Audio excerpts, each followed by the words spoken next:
सबसे पहले तो सीआईआई को 125 साल सफलतापूर्वक पूर्ण करने के लिए आप सबको बहुत बहुत बधाई। कांग्रेचुलेशंस। इस 125 साल की यात्रा बहुत लंबी होती है। अनेक पड़ाव आए होंगे, अनेक उतार चढ़ाव आए होंगे, लेकिन 125 साल तक एक संगठन को चलाना ये अपने आप में बहुत बड़ी बात होती है। उसमें समयानुकूल परिवर्तन आए हैं, व्यवस्थाएं बदली है। और पहले तो मैं इन 125 साल में सीआईआई को मजबूती देने में जिन जिन लोगों ने योगदान दिया है, वैसे सभी पूर्व के आपके महानुभावों को भी इस समय बधाई दूंगा। जो हमारे बीच नहीं होंगे उनको आदरपूर्वक नमन करूंगा, और भविष्य में इससे जो संभालने वाले हैं उनको अनेक अनेक शुभकामनाएं भी देता हूं। कोरोना के इस टाइम पीरियड में इस तरह के ऑनलाइन इवेंट्स शायद यही एक न्यू नॉर्मल बनते जा रहा है, लेकिन ये भी इंसान की सबसे बड़ी ताकत होती है कि वो हर मुश्किल से बाहर निकलने का रास्ता बना ही लेता है।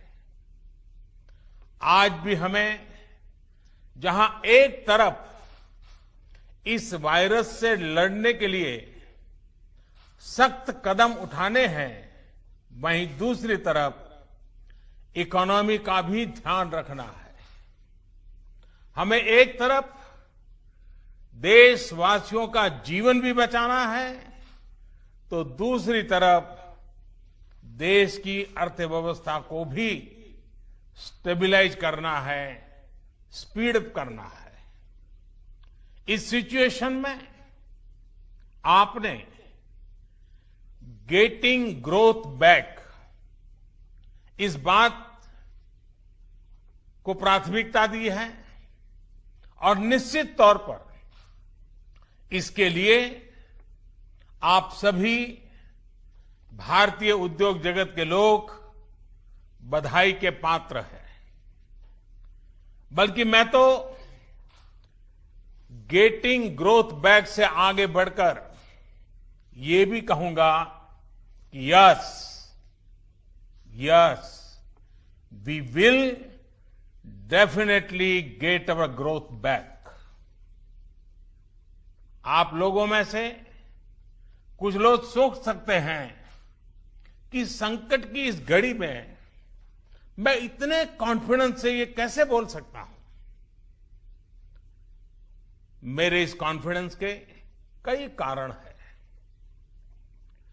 मुझे भारत की कैपेबिलिटीज और क्राइसिस मैनेजमेंट पर बहुत भरोसा है।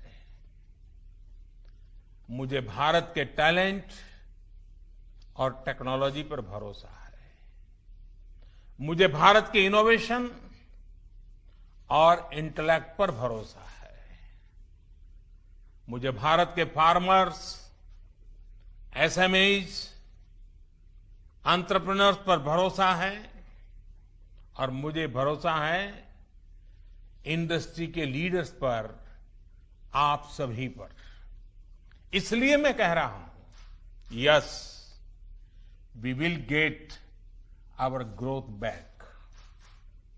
India will get its growth back. साथियों, कोरोना ने हमारी स्पीड जितनी भी धीमी की हो, लेकिन आज देश की सबसे बड़ी सच्चाई यही है कि भारत लॉकडाउन को पीछे छोड़कर अनलॉक फेज 1 में एंटर कर चुका है। अनलॉक फेज 1 में इकोनॉमी का बहुत बड़ा हिस्सा खुल चुका है। काफी हिस्सा अभी 8 जून के बाद और खुलने जा रहा है। यानी गेटिंग ग्रोथ बैक की शुरुआत तो एक प्रकार से हो चुकी है। आज ये सब हम इसलिए कर पा रहे हैं क्योंकि जब दुनिया में कोरोना वायरस पैर फैला रहा था तो भारत ने सही समय पर सही तरीके से सही कदम उठाए। दुनिया के तमाम देशों से तुलना करें तो आज हमें पता चलता है कि भारत में लॉकडाउन का कितना व्यापक प्रभाव रहा है। इस लॉकडाउन में भारत ने कोरोना से लड़ाई के लिए फिजिकल रिसोर्सेज को तैयार तो किया ही, हमने ह्यूमन रिसोर्स को भी बचाने का भरसक प्रयास किया है। ऐसे में अब सवाल ये है कि इसके आगे क्या। इंडस्ट्री लीडर्स के नाते आपके मन में ये सवाल जरूर होगा कि अब सरकार क्या करने जा रही है। आत्मनिर्भर भारत अभियान के बारे में भी मुझे पक्का विश्वास है कि आपके मन में भी मंथन चलता होगा, कुछ सवाल भी होंगे और ये बहुत स्वाभाविक है, ऑब्वियस है। साथियों, कोरोना के खिलाफ इकोनॉमी को फिर से मजबूत करना ये हमारी हाईएस्ट प्रायोरिटीज में से एक प्रमुख प्रायोरिटी है। इसके लिए सरकार जो डिसीजंस अभी तुरंत लेने जरूरी हैं वो तो एक के बाद एक ले ही रही है, लेकिन साथ साथ में ऐसे भी फैसले लिए गए हैं जो लॉन्ग रन में देश की मदद करेंगे। साथियों, प्रधानमंत्री गरीब कल्याण योजना ने गरीबों को तुरंत लाभ देने में बहुत मदद की है। इस योजना के तहत करीब 74 करोड़ बेनिफिशियरीज उनके घर तक राशन पहुंचाया जा चुका है। प्रवासी श्रमिकों के लिए भी फ्री राशन पहुंचाया जा रहा है। इसके अलावा अभी तक गरीब परिवारों को 53,000 करोड़ रुपीस यानी 53,000 करोड़ रुपए से ज्यादा की फाइनेंशियल असिस्टेंस दी जा चुकी है। महिलाएं हो, दिव्यांग हो, बुजुर्ग हो, श्रमिक हो, हर किसी को इससे लाभ मिला है। लॉकडाउन के दौरान सरकार ने गरीबों को 8 करोड़ से ज्यादा गैस सिलेंडर उनके घर तक मुफ्त में पहुंचा दिया है। इतना ही नहीं, प्राइवेट सेक्टर्स के करीब 50 लाख एम्प्लॉइज के खाते में 24% ईपीएफ कंट्रीब्यूशन भी सरकार ने किया है। इनके खाते में करीब 800 करोड़ रुपए जमा कराए गए हैं। साथियों, भारत को फिर से तेज विकास के पथ पर लाने के लिए, आत्मनिर्भर भारत बनाने के लिए 5 बातें बहुत आवश्यक है। इंटेंट, इंक्लूजन, इन्वेस्टमेंट, इंफ्रास्ट्रक्चर और इनोवेशन।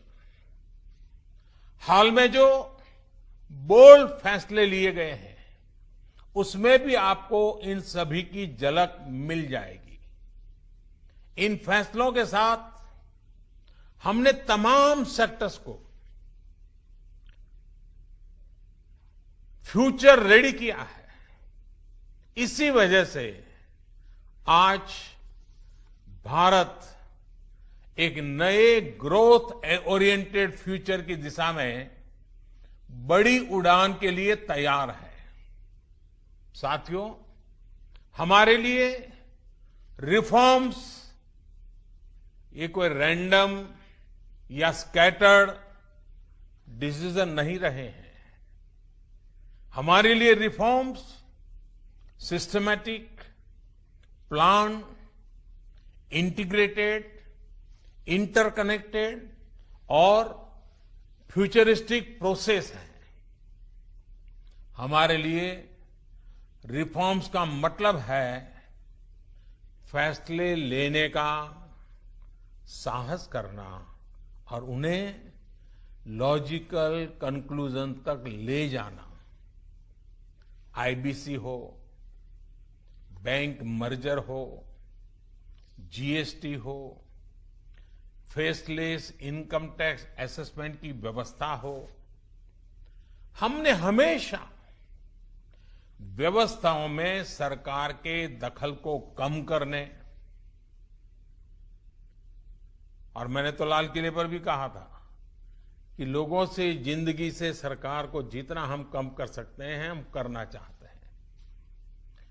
प्राइवेट एंटरप्राइज के लिए एनकरेजिंग इकोसिस्टम खड़ा करने पर हम लगातार बल देते रहे हैं, कदम उठाते रहे हैं। इसी वजह से सरकार आज ऐसे पॉलिसी रिफॉर्म्स भी कर रही है जिनकी देश ने एक प्रकार से उम्मीद भी छोड़ दी थी। लोगों ने मान लिया था भाई ये तो हमारे देश में नहीं हो सकता है, ऐसी चीजें होने लगी हैं। अगर मैं एग्रीकल्चर सेक्टर की बात करूं तो हमारे यहां आजादी के बाद जो नियम कायदे बने उसमें किसानों को बिचौलियों के हाथों में छोड़ दिया गया था। किसान कहां फसल बेच सकता है, कहां नहीं बेच सकता है, इस तक के नियम बहुत सख्त थे। किसानों के साथ दशकों से हो रहे अन्याय को दूर करने की इच्छा शक्ति हमारी सरकार ने दिखाई है। एपीएमसी एक्ट में बदलाव के बाद अब किसानों को भी उनके अधिकार हासिल होंगे। किसान अब जिसे चाहे, जहां चाहे और जब चाहे अपनी फसल अपनी शर्तों पर, किसान की शर्तों पर वो फसल बेच सकते हैं।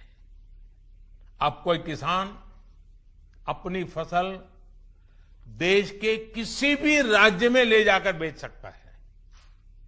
पहले तो इस पर भी बंधन थे। साथ ही वेयरहाउसेस में रखे अनाज या एग्रीकल्चर प्रोडक्ट्स अब इलेक्ट्रॉनिक ट्रेडिंग के जरिए भी बेचे जा सकते हैं।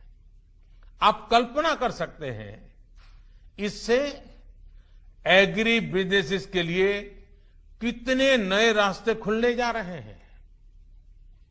साथियों, इसी तरह हमारे श्रमिकों के कल्याण को ध्यान में रखते हुए रोजगार के अवसरों को बढ़ाने के लिए लेबर रिफॉर्म्स भी किए जा रहे हैं। जिन नॉन स्ट्रेटेजिक सेक्टर्स में प्राइवेट सेक्टर को इजाजत ही नहीं थी, उन्हें भी खोला गया है। आपका ध्यान इस पर भी गया होगा कि सबका साथ, सबका विकास, सबका विश्वास के रास्ते पर चलते हुए हम वो फैसले भी ले रहे हैं जिसकी मांग बरसों से हो रही थी। साथियों, दुनिया का तीसरा वो देश जिसके पास बहुत बड़ी मात्रा में कोयले का भंडार हो, कोल रिजर्व हो, जिसके पास आप जैसे साहसी और उद्यमी व्यापार जगत के लीडर्स हो, लेकिन फिर भी उस देश में बाहर से कोयला आए, कोल इंपोर्ट हो, तो उसका कारण क्या है? आप भी जानते हैं, देश भी जानता है। कभी सरकार रुकावट बनी रही, कभी नीतियां रुकावट बनी रही, लेकिन अब कोल सेक्टर को इन बंधनों से मुक्त करने का काम शुरू कर दिया गया है। अब कोल सेक्टर में कॉमर्शियल माइनिंग को परमिट कर दिया गया है। पार्सली एक्सप्लोर्ड ब्लॉक्स को भी अलॉटमेंट करने की परमिशन दी गई है। इसी तरह मिनरल माइनिंग में भी अब कंपनियां एक्सप्लोरेशन के साथ साथ माइनिंग का काम एक साथ कर सकती है। इन फैसलों के कितने दूरगामी परिणाम होने वाले हैं, ये इस सेक्टर से परिचित लोग अच्छी तरह जानते हैं। साथियों, सरकार जिस दिशा में बढ़ रही है, उससे हमारा माइनिंग सेक्टर हो, एनर्जी सेक्टर हो या रिसर्च और टेक्नोलॉजी हो, हर क्षेत्र में इंडस्ट्री को भी अवसर मिलेंगे और यूथ के लिए भी नई अपॉर्चुनिटीज खुलेगी। इस सबसे भी आगे बढ़कर अब देश के स्ट्रेटेजिक सेक्टर्स में भी प्राइवेट प्लेयर्स की भागीदारी एक रियलिटी बन रही है। आप चाहें स्पेस सेक्टर में निवेश करना चाहें, एटॉमिक एनर्जी में नई अपॉर्चुनिटीज को तलाशना चाहें,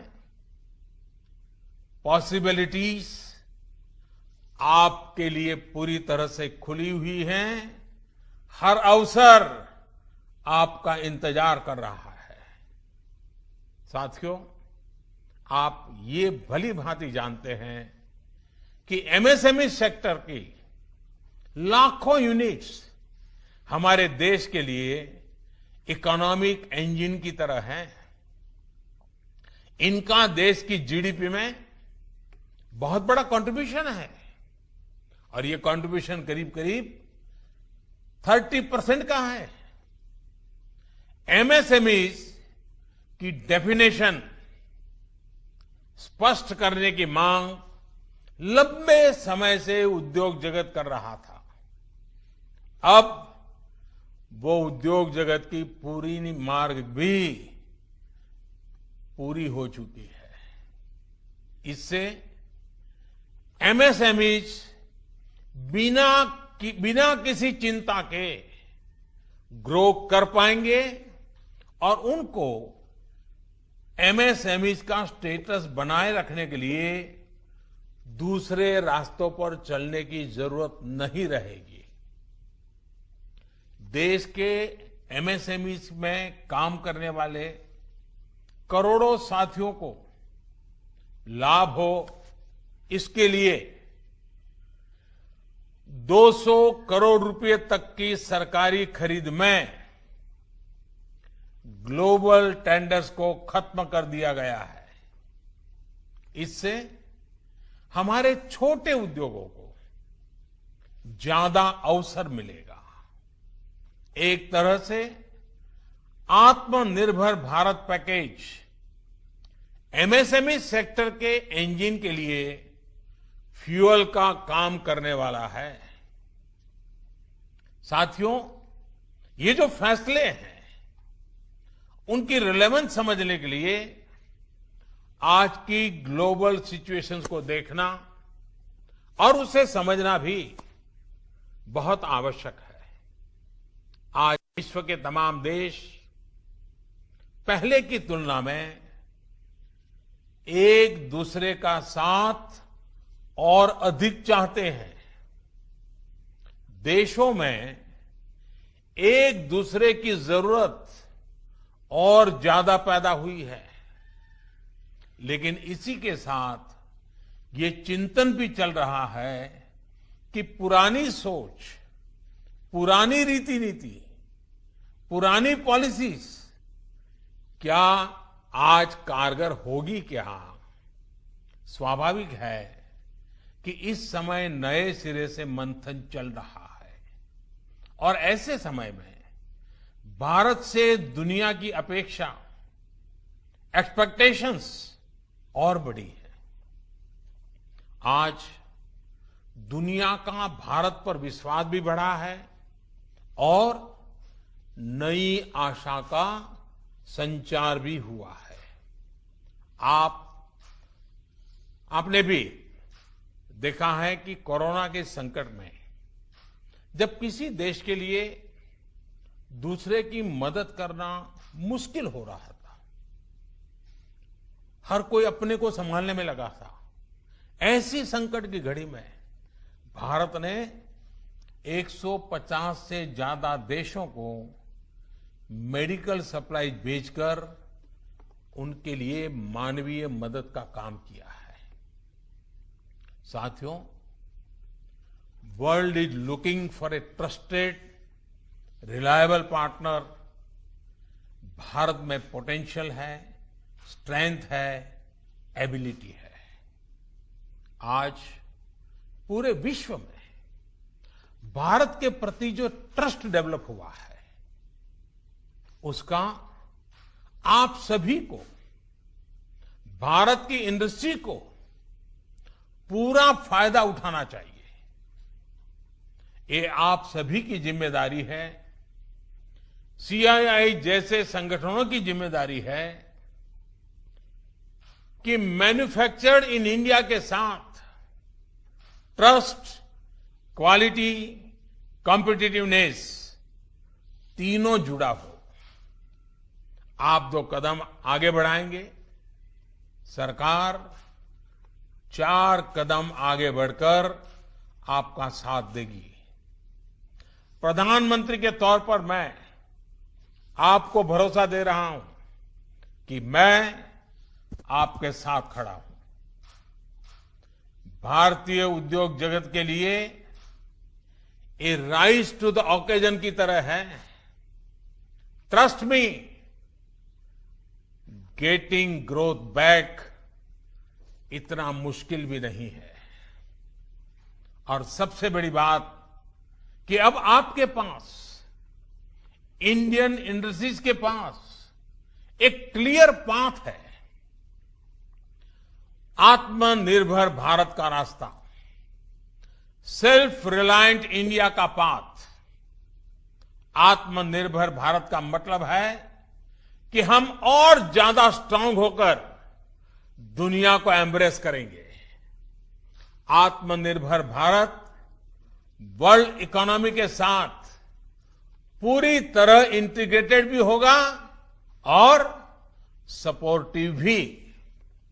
लेकिन ध्यान रखिएगा, आत्मनिर्भर का मतलब ये भी नहीं है कि हम स्ट्रैटेजिक क्षेत्रों में किसी पर निर्भर रहें। हम उस स्थिति में नहीं रहना चाहते।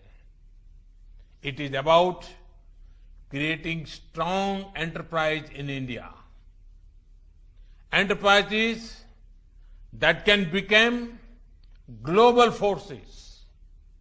It is about generating employment.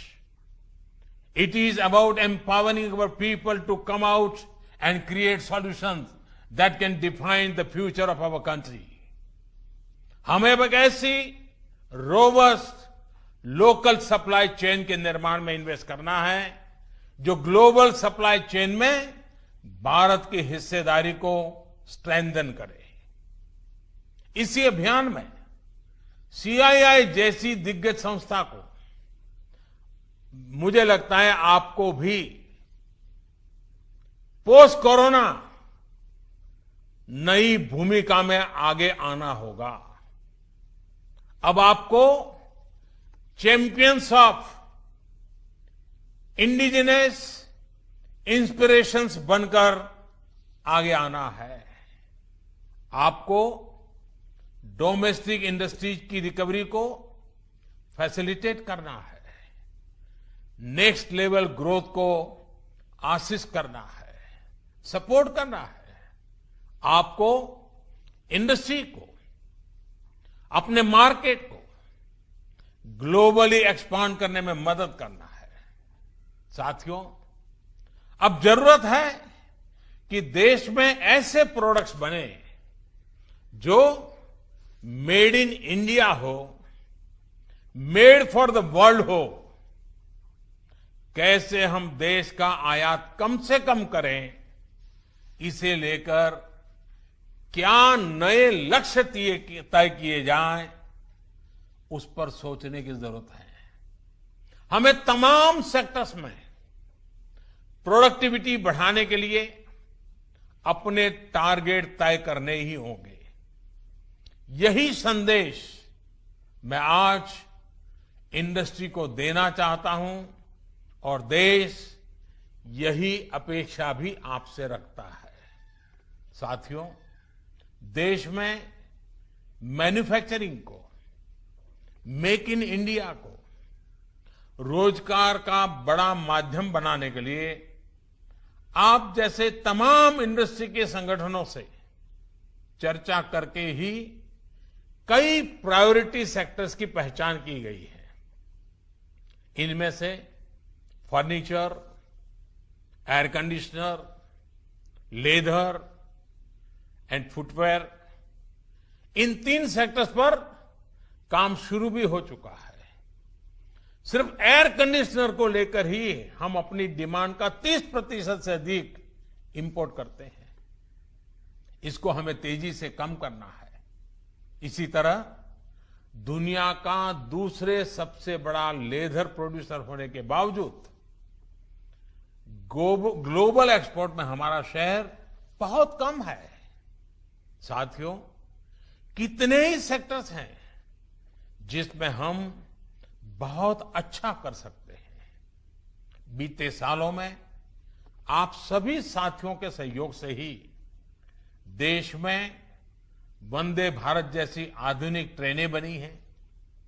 देश आज मेट्रो के कोच निर्यात कर रहा है।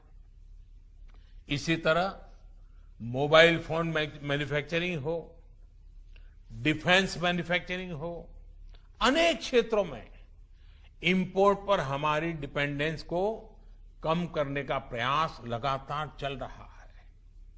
और मैं बहुत गर्व से कहूंगा कि सिर्फ 3 महीने के भीतर ही पर्सनल प्रोटेक्टिव इक्विपमेंट पीपीई, इसकी सैकड़ों करोड़ की इंडस्ट्री आप ही लोगों ने खड़ी की है।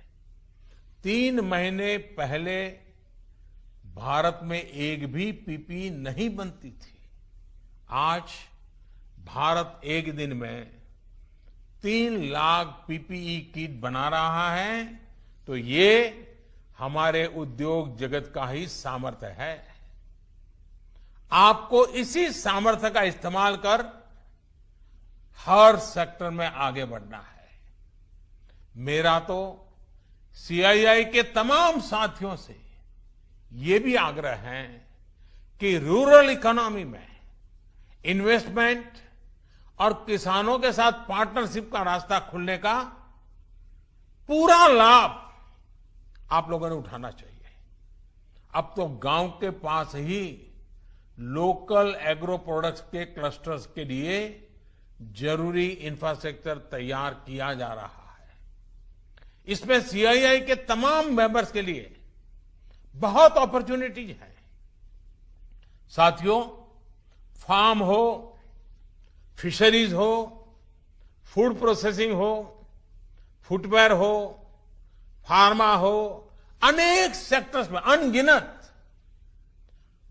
अनगिनत अपॉर्चुनिटीज के गेट आपके लिए खुले हैं। सरकार ने शहरों में प्रवासियों के लिए आवास उपलब्ध कराने के लिए जिस रेंटल स्कीम की घोषणा की है, उसमें भी आप सभी साथियों को मैं सक्रिय भागीदारी के लिए आमंत्रित करता हूं। साथियों, हमारी सरकार प्राइवेट सेक्टर को देश की विकास यात्रा का पार्टनर मानती है। आत्मनिर्भर भारत अभियान से जुड़ी आपकी हर आवश्यकता का ध्यान रखने के लिए भारत सरकार प्रतिबद्ध है। आपसे सभी स्टेक होल्डर्स से मैं लगातार संवाद करता हूं और यह सिलसिला आगे भी जारी रहेगा। I request you to come up with a detailed study of every sector, build consensus, develop concept, think big. We will together take up more structural reforms that will change the course of our country. We will together build आत्मनिर्भर भारत। साथियों, आइए देश को आत्मनिर्भर बनाने का संकल्प लें। इस संकल्प को पूरा करने के लिए अपनी पूरी ताकत लगा दें। सरकार आपके साथ खड़ी है। आप देश के लक्ष्यों के साथ खड़े होइए। आप सफल होंगे, हम सफल होंगे तो देश नई ऊंचाई पर पहुंचेगा, आत्मनिर्भर भारत का सपना साकार होगा। एक बार फिर सीआईआई को 125 वर्ष पूरा होने पर मेरी तरफ से बहुत बहुत शुभकामनाएं। बहुत बहुत धन्यवाद।